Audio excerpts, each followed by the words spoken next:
क्या कुंभ में स्नान जरूरी है? क्या स्नान से धुलते हैं पाप? क्या नहीं नहाने से मिलता है नर्क? या फिर नहाने से भी मिल सकता है नर्क? क्या चंगेज खान ने स्नान करने पर लगा दी थी रोक? फ्रांस का वो कौन सा राजा था जिसने पूरी जिंदगी सिर्फ 3 बार किया था स्नान? दोस्तों, स्नान किसी प्राणी के शरीर को शुद्ध और स्वच्छ रखने के लिए एक जरूरी क्रिया बताई गई है। स्नान करने से न केवल शरीर की गंदगी दूर होती है, बल्कि स्नान करने से मन भी प्रसन्न हो जाता है। लेकिन दुनिया में कई ऐसी सभ्यताएं और धर्म भी हैं जहां नहाने से नर्क मिलता है, जहां नहाना पाप माना जाता है। दोस्तों, स्नान को लेकर हिंदू धर्म में तो बहुत सारी बातें कही गई हैं। विष्णु पुराण कहता है कि जो सुबह सूर्योदय के बाद स्नान नहीं करता वो नर्क में जाता है। स्नान एक ऐसी धार्मिक परंपरा है जिसे सिर्फ हिंदू धर्म में ही नहीं बल्कि दुनिया के कई धर्मों में मान्यता हासिल है। लेकिन क्या आप जानते हैं कि दुनिया में कई ऐसे धर्म और सभ्यताएं भी रही हैं जहां स्नान करना जरूरी नहीं है, यहाँ तक कि नहाने से पुण्य नहीं पाप मिलता है। आज द कर्मा आपको बताने जा रहा है कि वो कौन सी सभ्यताएं और धर्म हैं जिनमें स्नान को बहुत महत्व दिया जाता है, और वो कौन कौन से धर्म और सभ्यताएं हैं जहां नहाना पाप माना गया है। दोस्तों, जब से इंसान पृथ्वी पर विकसित हुआ है, उसने स्नान को अपने शरीर और मन की शुद्धता के लिए जरूरी माना है। वैज्ञानिकों का मानना है कि मनुष्य ने स्नान करना जानवरों से सीखा। मनुष्य का शरीर जब गंदा हो जाता था, तब वो जानवरों को अपने शरीर को तालाबों और नदियों में स्वच्छ करते देखता था। वहीं से मनुष्य ने अपने शरीर की गंदगी को दूर करने के लिए स्नान करना सीखा होगा। बाद में मनुष्य ने स्नान को अपनी रोजमर्रा की जिंदगी का एक अहम हिस्सा मान लिया और इसे बाद में धर्म से जोड़ दिया। दुनिया में धार्मिक स्नान का सबसे पुराना उल्लेख हड़प्पा सभ्यता के मोहनजोदड़ो नगर से मिलता है, जहां खुदाई में एक सामूहिक स्नानागार मिला है।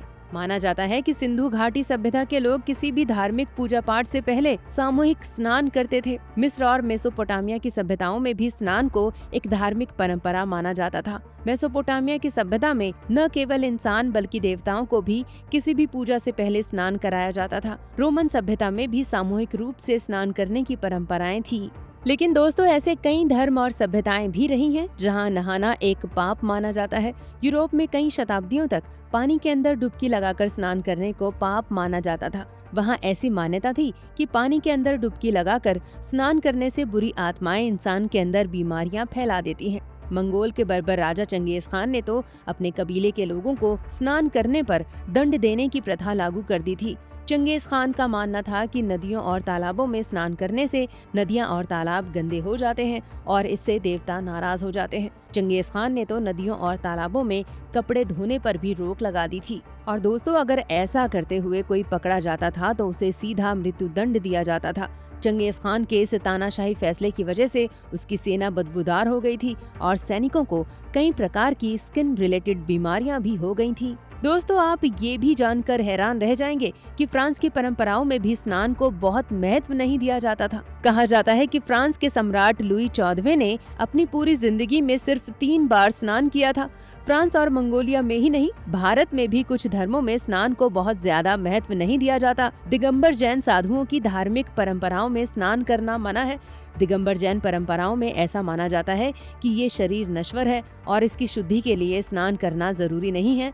उनका ये भी मानना है कि स्नान करने के लिए पानी के इस्तेमाल से उसके अंदर रहने वाले सूक्ष्म जीवों की हत्या हो जाएगी, इसलिए अहिंसा का पालन करने के लिए स्नान करना पाप है। दोस्तों, बौद्ध धर्म के अंदर भी धार्मिक अनुष्ठानों के लिए स्नान करना बहुत आवश्यक नहीं है, सिर्फ शरीर की शुद्धता जरूरी है। बौद्ध धर्म की कुछ परंपराओं के अनुसार महीने में 2 बार स्नान करने से शरीर शुद्ध हो जाता है, लेकिन स्नान करने को लेकर बौद्ध धर्म के अंदर कोई मनाही नहीं है। स्वयं भगवान बुद्ध की प्रतिमाओं को कुछ अवसरों पर स्नान के द्वारा उनकी पूजा की जाती है। लेकिन दोस्तों, अगर हम सिर्फ हिंदू धर्म की बात करें तो यहाँ पर हर एक अवसर पर स्नान करने की परंपरा रही है। सुबह उठते ही स्नान किए बिना कोई भी कार्य आरंभ नहीं किया जाता है।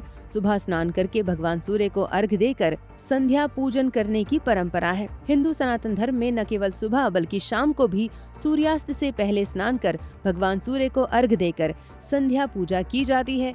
इसमें गायत्री मंत्र का जप किया जाता है। दोस्तों, आप में से कई लोग ग्रेजुएट होंगे। क्या आप जानते हैं कि संस्कृत में ग्रेजुएट को स्नातक कहा जाता है? स्नातक शब्द दरअसल स्नान से ही बना है। प्राचीन काल में जब कोई शिष्य गुरुकुल में शिक्षा पूरी कर लेता था तो उसे एक विशेष स्नान कराया जाता था, जिसके बाद वो स्नातक बन जाता था।